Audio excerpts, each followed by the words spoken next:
और बड़ी बात अर्जुन को बताते हैं जिसके कारण भक्ति योग है। 5वें श्लोक में भगवान कहते हैं कि ये तो मैंने तुझको बताए, उसकी शर्तें बताई, पर क्लेशः अधिकतरः किसमें? तेषाम, किनके अधिक क्लेश? ये अव्यक्त चेतसाम, जिनका मन अव्यक्त में लगा है, उनको मेरी प्राप्ति या इष्ट की प्राप्ति बहुत क्लेश से होती है।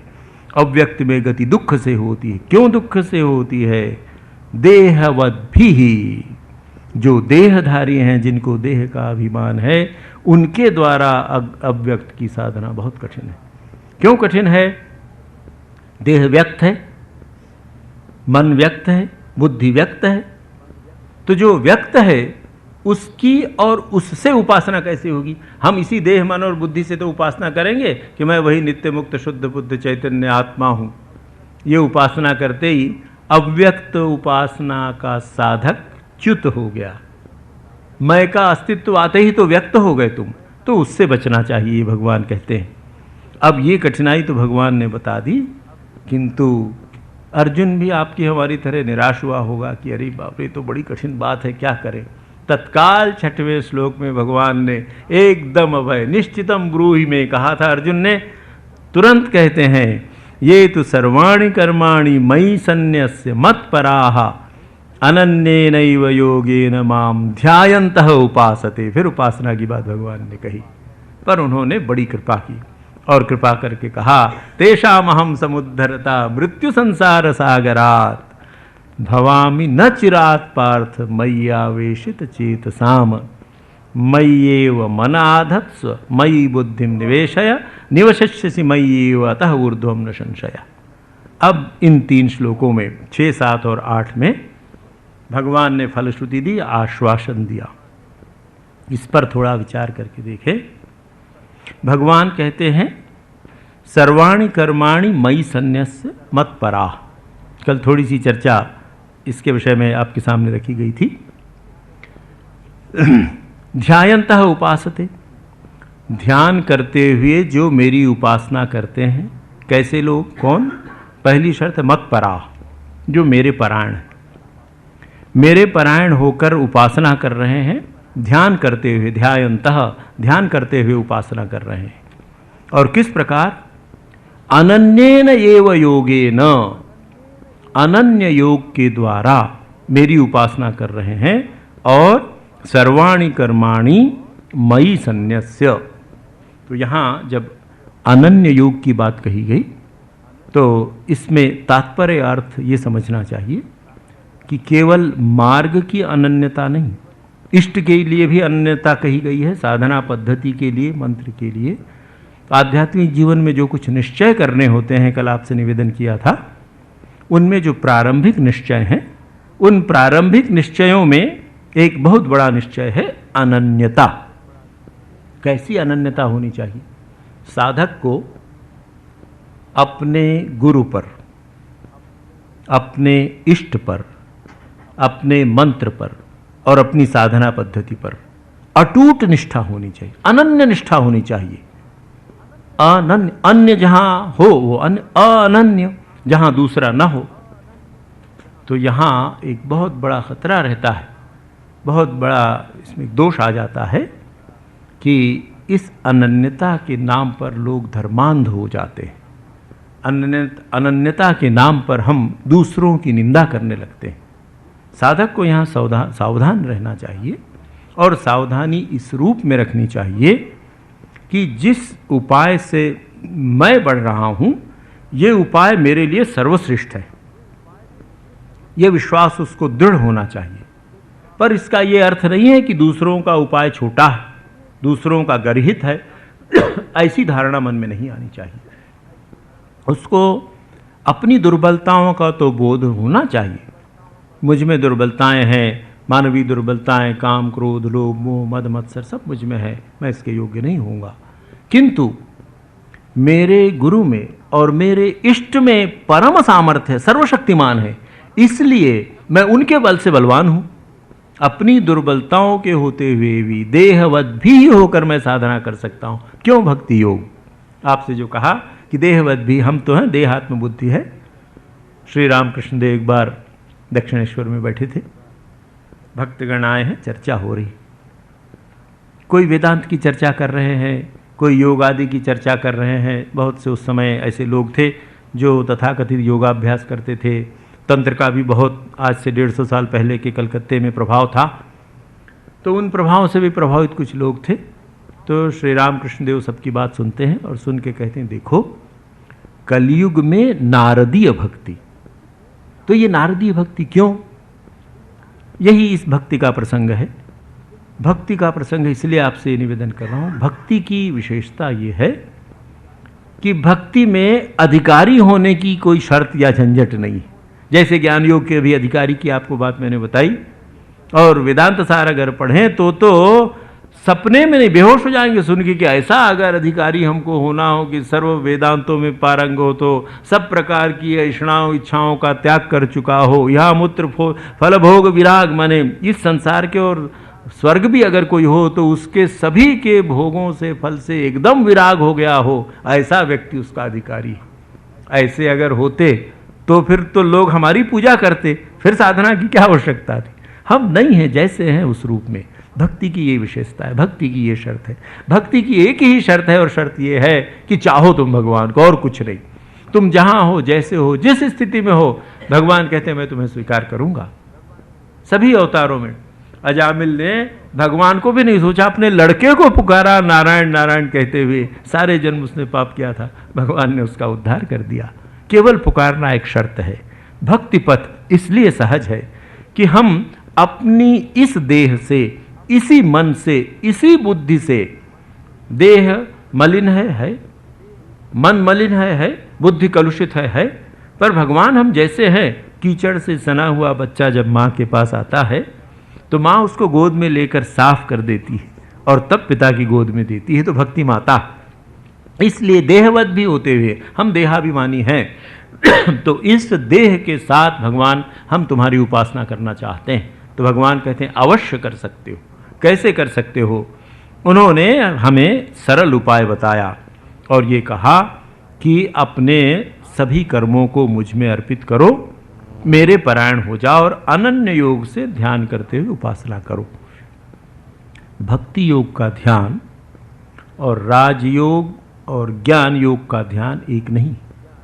आगे हम देखेंगे भगवान जब 12वें श्लोक में कहते हैं ध्यानात् ज्ञानम विशिष्यते इत्यादि, तो कैसे ध्यान उससे बड़ा है। यहाँ केवल ध्यायन्तः उपासते पर हम थोड़ा विचार कर लें, क्योंकि उपासना करनी है और उपासना के लिए ध्यान बहुत आवश्यक है। ज्ञान योग का ध्यान क्या है? ज्ञान योग की पद्धति है नेति नेति की। ज्ञान योग का एक ही ध्यान है, वहाँ कोई रूप नहीं है, गुण नहीं है, रंग नहीं है, कुछ नहीं है।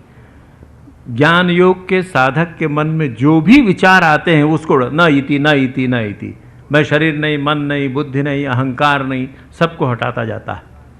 उसकी ध्येय कोई वस्तु नहीं है, किसी वस्तु का ध्यान नहीं कर रहा है, किसी व्यक्ति का नहीं, तत्व का नहीं, नेति नेति कर रहा है। इति में जब आएगा क्या है तो मौन हो जाएगा, बोल नहीं सकेगा।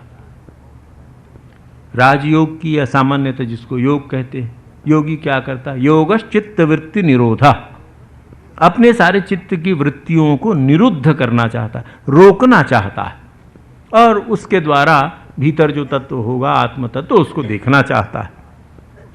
कर्मयोगी उसकी सारी दृष्टि निष्कामता पर रहती है, फल की आकांक्षा न हो इस पर रहती है, मैं करता न हो जाऊं इस बात पर उसकी दृष्टि रहती है, उसके लिए ये ध्यान है।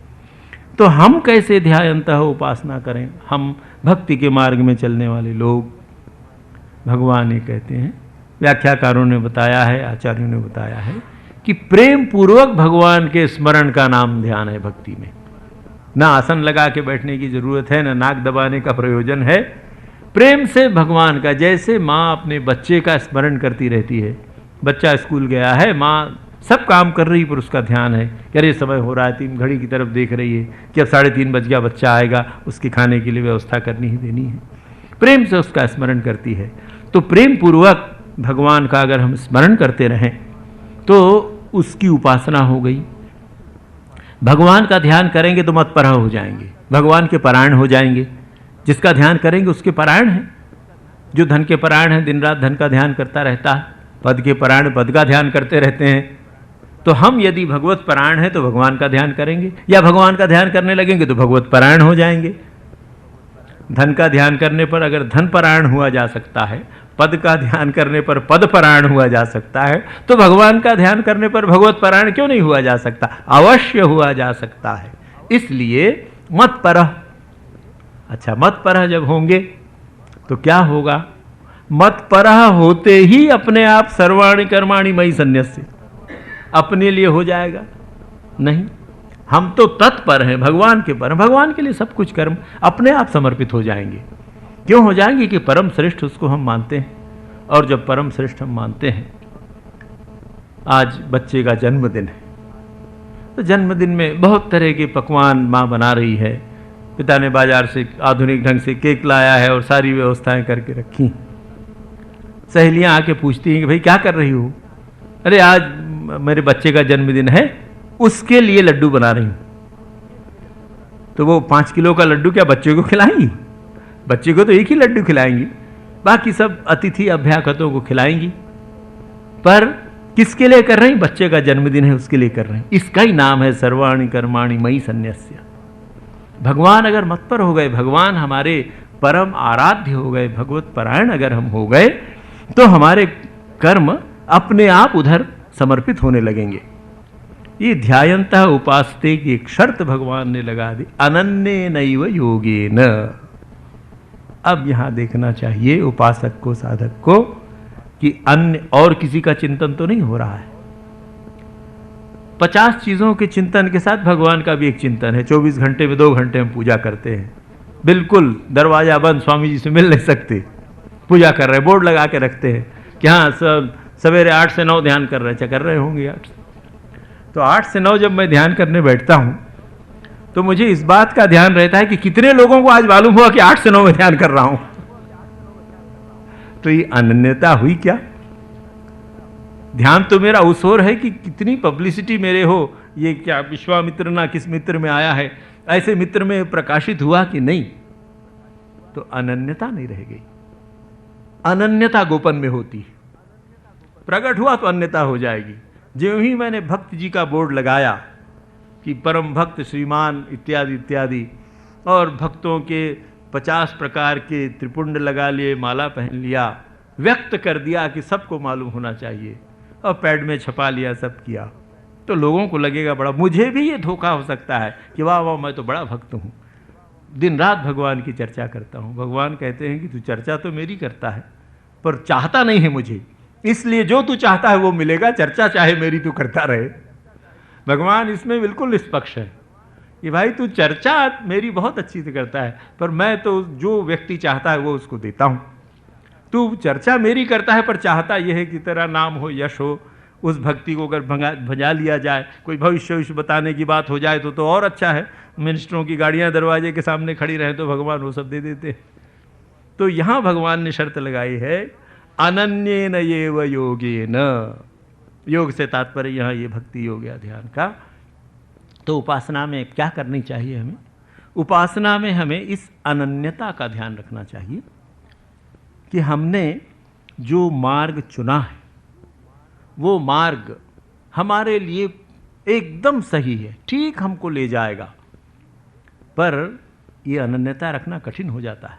मैं कई ऐसे मित्रों को जानता हूँ, कुछ लोगों को, कलकत्ते के भी कुछ, मैं तो बहुत दिन यहाँ रहा हूँ, कुछ लोगों को जानता हूँ, उन्होंने किसी संप्रदाय विशेष में दीक्षा ली है, कुछ लोग रामकृष्ण मिशन में भी उन्होंने दीक्षाएं ली हैं।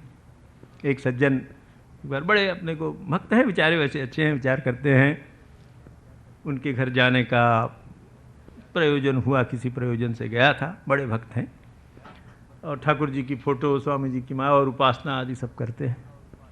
तो संभवतः ये जून जुलाई का महीना था जब मैं गया, तो अपने ऑफिस में वो बनियान पहन के बैठे हुए थे, बड़े आदर से उन्होंने स्वागत किया। तो मैंने देखा उनके दोनों हाथ और गले में कोई आधा किलो ताबीज तो रहे ही होंगे, दुनिया भर के सोने चांदी तांबा भर, और 10 उंगलियों में 20 अंगूठियां। मैंने कहा भाई ये क्या बात है? तो ये शनि को भगाने का, ये मंगल को ठीक करने का, ये रोग मिटाने का। हे प्रभु, और दीक्षा लेके भक्ति की है। तो जिस सर्वशक्तिमान के शरण में गए, जो महामंत्र लिया, उस पर विश्वास नहीं है। किसने पत्थर दिया तो उससे रोग कटेगा, किसने तावीज बांधा तो ये सफलता मिलेगी, ये अनन्यता नहीं। इसलिए व्यवहारिक दृष्टि से सावधान रहना चाहिए। क्या तात्पर्य है? जब मैं एक तावीज बांधता हूं तो सोचता हूं कि इससे मेरा रोग दूर होगा या मुझे सफलता मिलेगी। इसका मतलब है कि मैं सोचता हूं मेरे इष्ट से अधिक शक्तिशाली ये तावीज है, मेरा इष्ट क्लीव है, उसमें ये सामर्थ्य नहीं है कि मेरे तीन त्रितापों को या दुखों को दूर कर सके। इसलिए भक्ति योग के साधक को अनन्य होना चाहिए। वो अनन्यता का तात्पर्य ये है कि भाई मेरे जो इष्ट हैं वो सर्वशक्तिमान हैं, और यदि वो सर्वशक्तिमान हैं तो सर्वसमर्थ सब कुछ कर सकते हैं। अगर मेरे कल्याण में उन्हें ऐसा लगता है कि मैं रुग्ण रहूं तो ठीक है, अगर वो चाहते नहीं कि रोग दूर हो तो इस भजन ठीक कर सकेगा तो रोग भी दूर कर देंगे। मुझे ये विश्वास तो होना चाहिए। इसीलिए भगवान ये कहते हैं कि ये याद रखो कि अनन्येन योगेन ध्यायन्तः माम उपासते, निरंतर मेरा चिंतन करते हुए मेरी उपासना करता, ध्यानपूर्वक हमेशा स्मरण है कि सब कुछ भगवान के लिए है। कैसे भगवान के लिए है? स्मरण है हमें तो उनका ध्यान हो रहा है, ये इसकी पहचान है सब समय। और वैसे भी विचार करके देखिए तो क्या हमारा है? ये माइक्रोफोन ये आपका है या संसद का है? मान लीजिए मेरा है। अच्छा, मैं कहता हूँ ये मेरा है। ये माइक्रोफोन जिस लोहे से बना है, मेरे बाप ने बनाया उस लोहे को। मेरे बाप के भी जो बाप है, सबके जो बाप हैं, उसने इस लोहे को बनाया। जिसने सूर्य को बनाया, चंद्रमा को बनाया, पृथ्वी को बनाया, उसी ने इस लोहे को बनाया। और लोहे को निकालने की प्रक्रिया जिसकी बुद्धि में आई, उसी ने वो बुद्धि दी। ये सारा स्किल जिससे माइक्रोफोन बना, उसी ने वो बुद्धि दी और आज ये बना है। इसके पहले दुकान में था तब मेरा नहीं था, अभी है। इसके ऐसा एक समय आएगा या तो मैं नहीं रहूँगा या ये नहीं रहेगा, तब भी ये मेरा नहीं रहेगा। तो थोड़े से विचार से बात स्पष्ट समझ में आ जाती है कि यहाँ अपना कुछ नहीं है, पर सब चीज़ें व्यवहार करने के लिए दी गई हैं, किसी को मनाही नहीं है। संसद के सभी सदस्य संसद भवन का उपयोग कर सकते हैं, व्यवहार कर सकते हैं। तो भगवान ने जितने प्राणियों को उत्पन्न किया, सबको अधिकार दिया कि मेरी बनाई हुई पृथ्वी का तुम उपयोग करो, व्यवहार करो जितनी आवश्यकता है, और उसके द्वारा करो क्या? मेरे पास आओ, मेरे चिंतन के लिए तुमको मैंने सारी व्यवस्थाएं दी हैं। ये अगर स्मरण रहे तो अनन्य भाव से हम भगवान की उपासना कर रहे हैं, और तब हमारे कर्म भी उनमें समर्पित हो रहे हैं और हम मतपरा हैं। तब क्या होगा? तेषाम अहम समुद्धरता मृत्यु संसार सागरात। हे अर्जुन, उन लोगों को जो इस प्रकार की उपासना कर रहे हैं, मैं ये आश्वासन देता हूँ। क्या आश्वासन देता हूँ? क्या हूँ? समुद्धरता भवामी, समुद्धरता हो जाऊंगा, मैं उनका उद्धार करूंगा। उनको कुछ करने की आवश्यकता नहीं है। तो हम कुरु, तू कर, ऐसा नहीं करना पड़ेगा। तो ये यहाँ भवामी जो कर है, भवामी का तात्पर्य मैं ऐसा करूंगा। यहाँ भू धातु है, क्री माने करना, भू माने होना।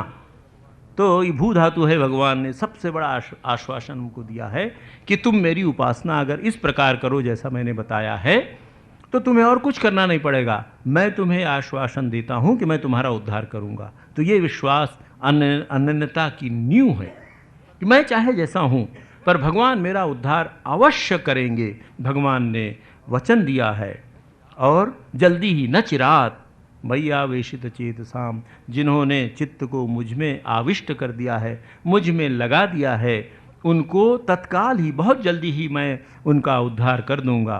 किससे उद्धार करूंगा? मृत्यु संसार सागरात। संसार में सबसे बड़ा जो दुख है वो मृत्यु का दुख है। हमको इसके पूर्व जन्मों में मृत्यु का अनुभव, हम क्यों मृत्यु से डरते हैं? मृत्यु से इसीलिए डरते हैं कि कठिन से कठिन पीड़ा में तड़पता हुआ व्यक्ति भी मरना नहीं चाहता है। कोई उपाय से पीड़ा अगर मिट जाए तो जीवित रहना चाहेगा। मृत्यु का कष्ट किसी भी पीड़ा से करोड़ों गुना अधिक है। मृत्यु के कष्ट में शारीरिक पीड़ा नहीं है। शारीरिक कष्ट मनुष्य के लिए कुछ नहीं, बहुत से लोग सह लेते हैं। लड़ाइयों में, रायटों में, या सैनिक जब युद्ध में जाते हैं कितने कष्ट सह लेते हैं, शारीरिक कष्ट। हंसते हंसते जीवन का बलिदान दे देते हैं। मृत्यु के समय क्या कष्ट होता है? मृत्यु के समय छोड़ने का जो कष्ट है, मोह जो हमारे रग रग में, अस्थि मज्जा में है, उसको बलपूर्वक जब हमसे छुड़ा लिया जाता है तो उसकी जो पीड़ा होती है, बलपूर्वक छुड़ाए जाने की, वो पीड़ा असहनीय होती है। इसीलिए भगवान कहते हैं मृत्यु संसार सागरात समुद्धरता भवामी। हे अर्जुन, मृत्यु संसार, ये मृत्यु रूपी जो संसार सागर है, इससे तेरा उद्धार कर दूंगा। कैसे कर दूंगा? अगर तूने थोड़ी सी बात मैंने जो कही वो कर ले। भगवान फिर से मयि एव मन आधत्स्व मयि बुद्धिम निवेशय निवशिष्यसि मयि एव अतः ऊर्ध्वम न संशयः। इसके बाद निसंदेह, कोई संदेह नहीं है, क्या तेरा मैं उद्धार कर दूंगा। ये 7वें श्लोक में उन्होंने वचन दिया है कि तेरा उद्धार करूंगा। 6वें में और 8वें में फिर वही बात कह रहे हैं कि कैसे, कब मैं तेरा उद्धार करूंगा। निसंदेह ऊर्ध्व, इसके बाद, अतः ऊर्ध्वम, इसके बाद, न संशय, कोई संशय नहीं। मयि मन आधत्सु, मुझ में मन को आरोपित कर। मयि बुद्धि निवेशय, ये 2 शर्तें भगवान ने यहाँ रखी। कल प्रवचन की समाप्ति में कुछ संकेत आपके सामने रखा गया था चित्त के संबंध में, भारतीय धारणा आपके सामने रखी गई थी। तो यहाँ साधना का जो सूत्र है उसमें इसका प्रसंग है, इस पर विचार कर लेना समीचीन होगा। हिंदुओं ने या हिंदू ऋषियों ने, आर्य ऋषियों ने संपूर्ण मनुष्य का अध्ययन किया। अंग्रेजी में कहें तो टोटल मैन, इंटीग्रेटेड मैन, मनुष्य का संपूर्ण व्यक्तित्व, उसका देह, उसका मन, उसकी बुद्धि, उसकी आत्मा।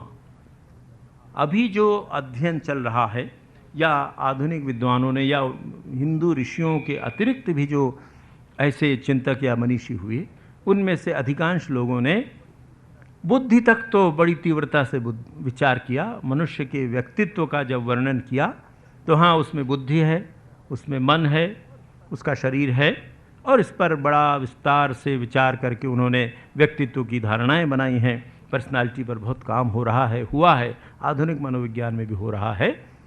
किंतु हमारी जो हिंदू धारणा है, हिंदू धारणा में व्यक्तित्व का आधार ही तो आत्मा है।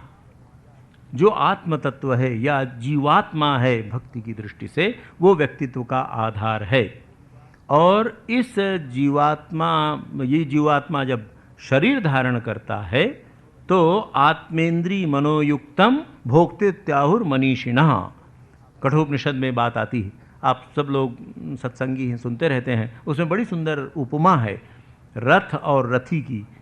रथ और रथी की उपमा के द्वारा गीता में भी भगवान रथी, सारथी हैं, अर्जुन रथी है। तो ये वेदांत साहित्य में, हमारे साहित्य में बहुत, वो उसमें है वो आत्मानं रथिनं विद्धि शरीरं रथमेव तु बुद्धिं तु सारथिं विद्धि मनः प्रग्रहमेव च इंद्रियाणि हयानाहुर विषयांस्तेषु गोचरान् आत्मेन्द्रिय मनोयुक्तम भोक्तेत्याहुर मनीषिणः। आत्म इंद्रिय मनः उक्तम युक्तम भोक्ता इति आहुहु मनीषिणः, ऐसा संधि तोड़ने पर होगा वो। तो भगवान यहाँ जो हमें बता रहे हैं वो क्या बता रहे हैं? हमारा जो स्वरूप है वो तो हमारा आत्मा है, जीवात्मा है, पर अभी हमारा सारा ज्ञान हमारे अंतःकरण पर निर्भर है। हमारा परिचय अंतःकरण से है। तो अंतःकरण चतुष्टय में कल आपके सामने बात रखी गई, चित्त, मन, बुद्धि और अहंकार। ये जो अंतःकरण के 4 विभाग, उनकी उसकी क्रिया के कारण के, अंतः माने भीतर, करण माने उपकरण या मशीन या यंत्र, उसकी विभिन्न क्रियाओं के कारण उसको 4 भागों में बांटा गया। इसमें अत्यंत महत्वपूर्ण बात है बुद्धि की। क्यों महत्व है? बुद्धि मन का नियंत्रण करती है, बुद्धि चिंतन का नियंत्रण करती है, बुद्धि अहंकार का भी नियंत्रण करती है। तो इस बुद्धि से परिचय कर लेना चाहिए, बुद्धि को समझ लेना चाहिए। और ये बुद्धि एक बार समझ में आ जाए तो साधना अपेक्षाकृत बहुत सुगम हो जाती है। बुद्धि क्या है? आपको बताया कल कि निश्चयात्मिका जो वृत्ति है अंतःकरण की, जो निश्चय कर ले। अब ये दूर से अगर ये चित्र मैं देख रहा हूँ कि ये स्वामी विवेकानंद का चित्र है कि श्री रामकृष्ण परमहंस का चित्र है, निश्चय नहीं हो पा रहा है। तो मन है, अभी अनिश्चय है कि रामकृष्ण परमहंस का चित्र है ना स्वामी विवेकानंद का चित्र है। पास ले आया, प्रकाश हुआ, देखो ओह अच्छा ये तो स्वामी विवेकानंद का चित्र है। ज्यों ही वृत्ति दृढ़ हो गई, निश्चयात्मिका हो गई, वो बुद्धि हो गई, और बुद्धि के निश्चयात्मिका होते हुए ये चित्र मेरा है, वहाँ अहंकार आ गया। तो अपने व्यवहारिक जीवन के अनुभव से अपन विचार करके देखें, हमारी बुद्धि जिसको निश्चित मानती है, दृढ़ता से पकड़ लेती है, हमारा सारा व्यक्तित्व उसके पीछे जाता है, मन उसके पीछे जाता है। कैसे जाता है? जो जीवन में जो प्राप्त करना चाहते हैं। आप देखिए हमारी बुद्धि में क्या इस बात का दृढ़ निश्चय नहीं है कि धन से सब कुछ हो सकता है? बहुत से लोगों के मन में यह है। आप देखिए जिनकी बुद्धि ने ये निश्चित कर लिया है, बुद्धि ने मान लिया है कि धन से सब कुछ हो सकता है, उनके निकट आप रहिए, उनके जीवन को देखिए, उनके जीवन की परीक्षा करके देखिए, उनके मन में दिन रात यही चिंतन लगा रहता है। और ये कैसे होता था आप जानते हैं, मैं बेलूर मठ में पिछले 12-13 वर्ष जब रहता था तो मेरा काम इसी से था, संपत्ति से, और ये सब काम किया करता था। यहाँ 16 इंडिया एक्सचेंज में एक ऑफिस है, वहाँ लगभग 12 वर्ष में जाता रहा हूँ।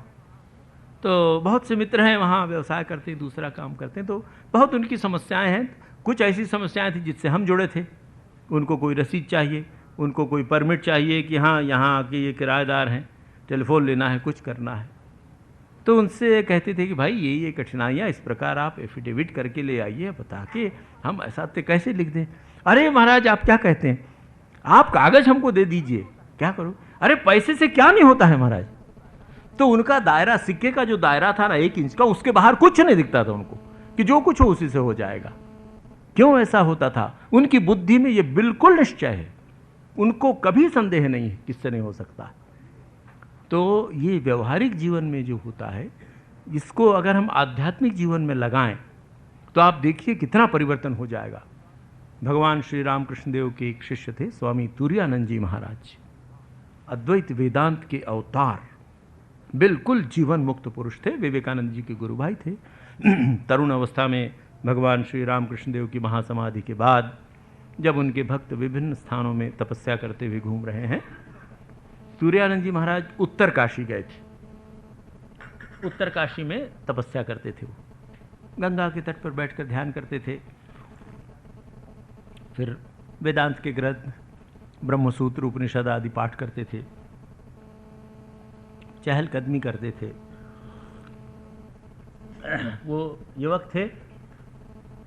वहीं एक दूसरे सन्यासी, तब तो रामकृष्ण मिशन नहीं था, दूसरे कोई बहुत पहुंचे हुए सन्यासी रहे होंगे निश्चय, वृद्ध सन्यासी थे। उन्होंने उनको देखा कुछ दिनों कुछ दिन देखने के बाद एक दिन तुरानंद जी महाराज जब ध्यान करके उठे हैं, कहीं जाने वाले हैं, पास में आए और उन्होंने कहा, निश्चय करो बच्चा, निश्चय करो बच्चा, निश्चय करो। और तब तुरानंद जी को बात पकड़ में आई कि अरे हाँ ये तो ठीक है, जब एक बार निश्चय हो जाए तो फिर क्या ग्रंथ, क्या वेदांत, क्या निश्चय अगर हो गया कि मैं वही नित्य मुक्त शुद्ध बुद्ध चैतन्य आत्मा हूँ, जो ही गुरु ने कहा तत्वमसि, अगर हाँ हम ब्रह्मास्मि अगर निश्चय हो जाए तो सारे जीवन में परिवर्तन हो जाएगा। तो साधक को और भक्ति पथ के साधक को विशेषकर ये निश्चय करना चाहिए। तो ये निश्चय बहुत सी चीज़ों के संबंध में कर लेना चाहिए। घड़ी की सुई तो मुझे नोटिस दे रही है, फिर भी कुछ थोड़ी सी बातें आपके सामने व्यवहारिक रखूं कि हमें क्या क्या निश्चय करना चाहिए साधक को, उपासक को साधना है और ये भक्ति पथ की साधना में।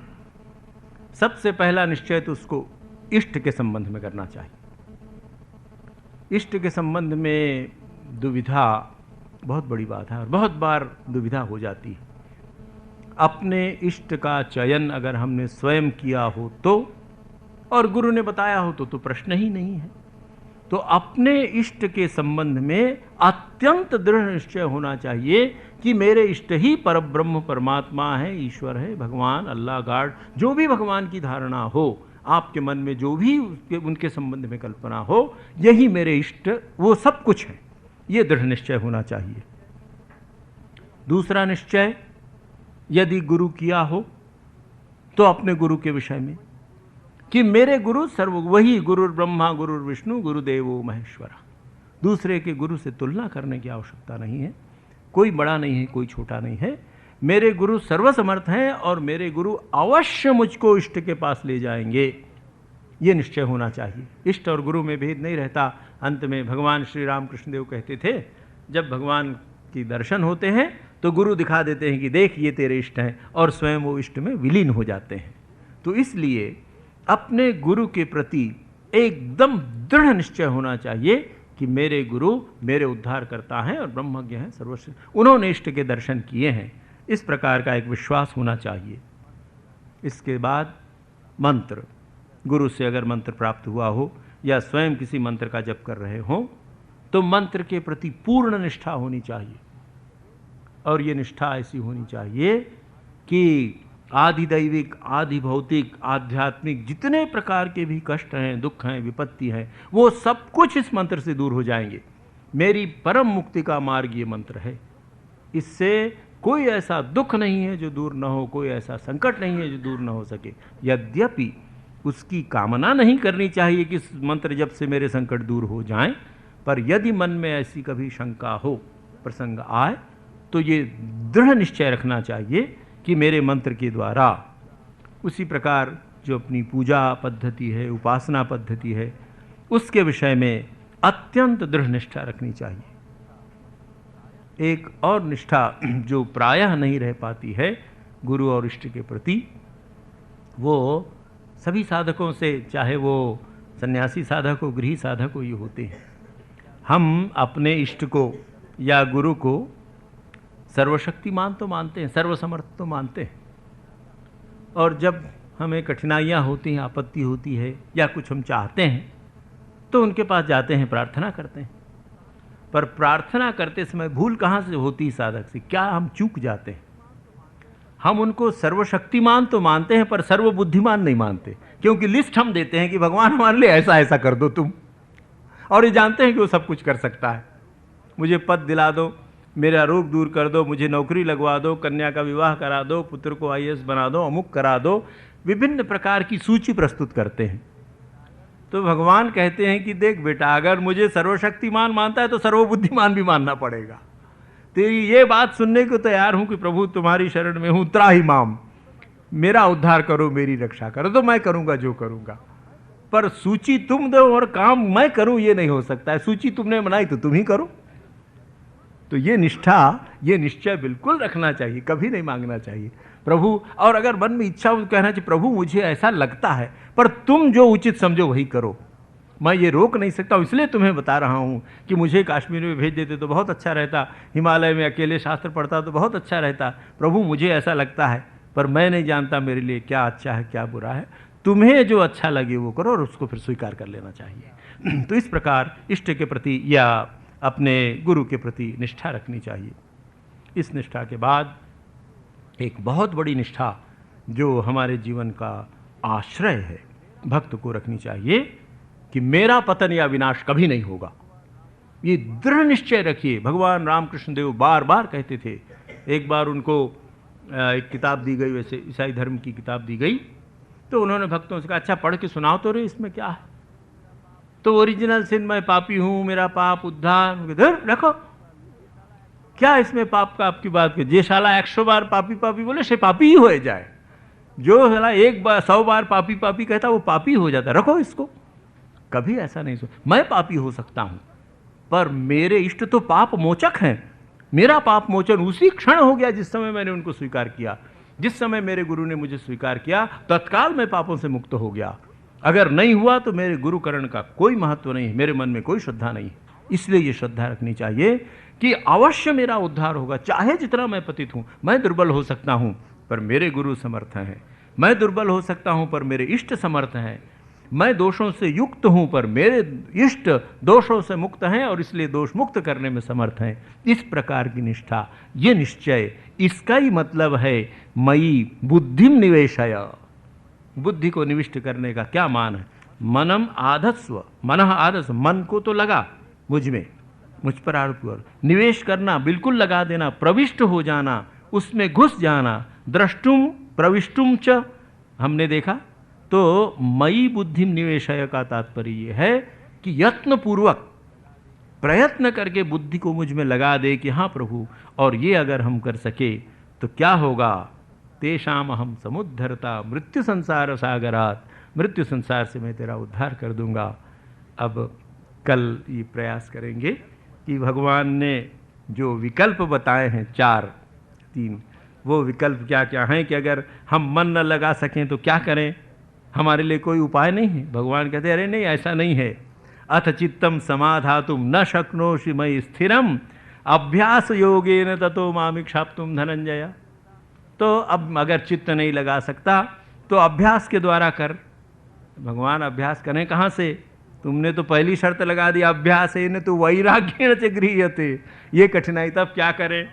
कहते अच्छा अभ्यास अगर तुझसे नहीं, अभ्यासे अपि असमर्थ असि मत कर्म परमो भव मदर्थम अपि कुर्वाण कर्माणि कुर्वन् सिद्धि मवाप्स्यसि।